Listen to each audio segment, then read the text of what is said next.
Number 18, we will be evaluating again with two different variables, but this time I have an absolute value function. So just like last time, I'll substitute the values in.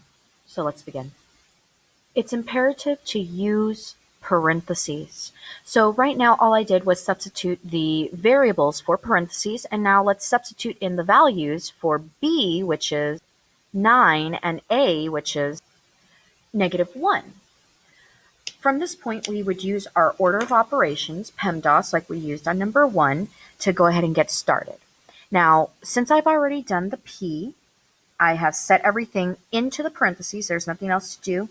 I have no exponents, but I do notice that I have some multiplication right here.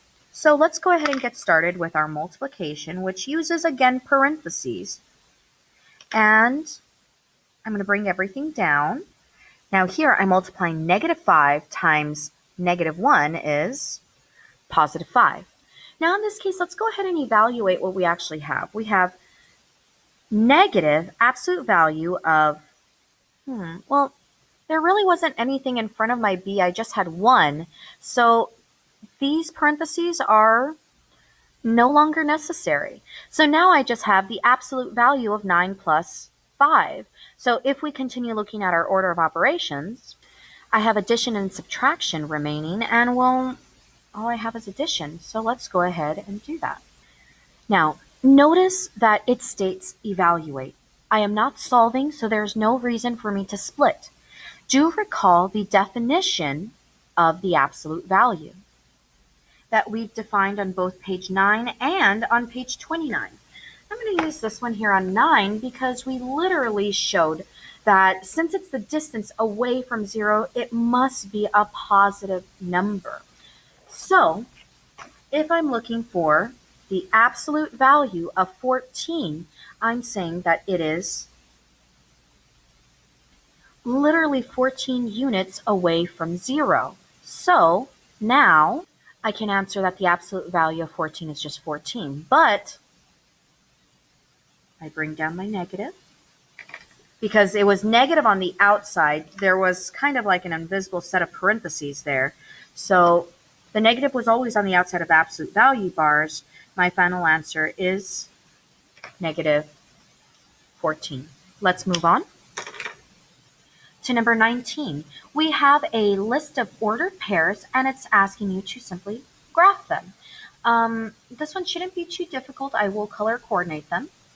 -2, -7 is located in the third quadrant, just like -1, -4 is also there. 0, -1, this one is probably the one that will have the highest percentage of being incorrect, is located on the y-axis. Coordinate 1, 2 will be found in the first quadrant, and so will the coordinate 2, 5. Now that you are able to graph these 5 coordinates, the next question is, which parent function does this represent? Which you could find reference on page 20, our zombie attack note. You'll notice that the graph looks very similar to the linear function, which if you attempted, you could even connect this up and see that it has a slope, a positive slope of 3 and a y-intercept at 1, y is equal to 3x plus 1, but that's not what I'm asking you to do. For number 20, you may want to refer to page 18, backside, and you'll want to refer right here because we have a graph. In order to determine if a graph is a function, you can use the vertical line test. And you can also read. We have 2 examples right over here. You will want to know a good definition, cough, cough, cough, cough, cough, of a graph, of a function, because we do need to justify our reasoning. Given the following function given the following relation, is it a function? So using the vertical line test, you can see that it passes here at x is equal to -4, but that's really not where we're questioning. It's probably here at x is equal to 1, because according to the vertical line test, it shouldn't cross the graph more than one time. And here it appears to cross 2 times. Now, one thing to notice is the fact that on page 22 notes, one of those points is inclusive and the other is exclusive. So I am including the x value here, although I am not including this x value here. So in reality, it's only crossing at one inclusive point. So I would say yes. So our reasoning should be a complete sentence. The graph does pass the vertical line test at x is equal to 1 because 1 comma negative 2 is inclusive. That's why I wrote check mark. But 1 comma negative 1 is not included. It's exclusive. And that's perfectly fine. And number 21, it also refers to 18. This is kind of a repeat, so let's do some vertical line tests. So here with graph 1, I did 4 different vertical line tests, and each time I only passed through it one time. So I would say function, as compared to graph 2, I drew one vertical line, and that one line passed through my relation 2, 4, 5 times. Not a function. Graph 1, function. Why? Graph 1 passed several vertical line tests, although graph 2 failed at x is equal to negative half. Now I want you to look at graphs 1 and graph 2 in problem, I don't know why it says 15, that should be problem number 21, sorry, I don't even know where that came from. And I want you to give me the domain and range for both graphs. Okay, so one thing to remember is domain is read from left to right, whereas range is read from bottoms up. So let's go ahead and take a look at graph number 1. This is usually what I do.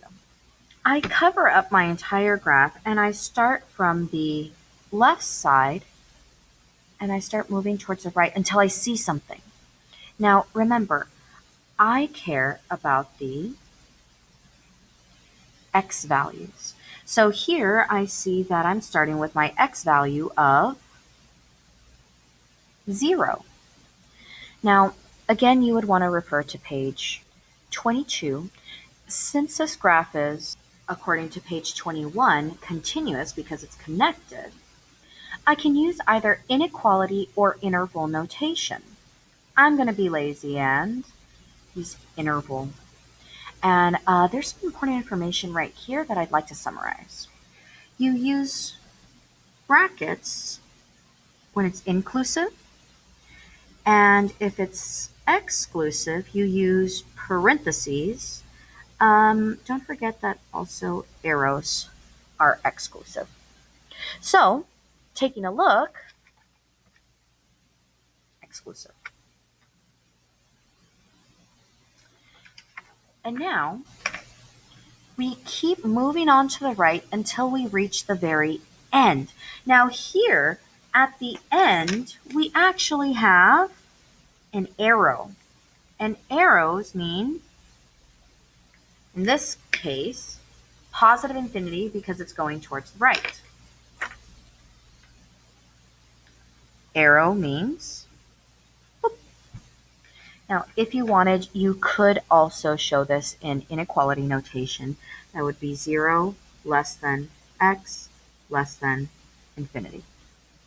Either of these will be just fine. So now let's talk about range. Bottoms up, starting at the bottom. Oh, this is the only thing I see. There is no bottom or top. All of the y values, no matter where I choose, is 7. So because it's almost as if I have one singular dot, I could write it in set notation with braces, or I could say y is equal to 7. Either of these would be correct.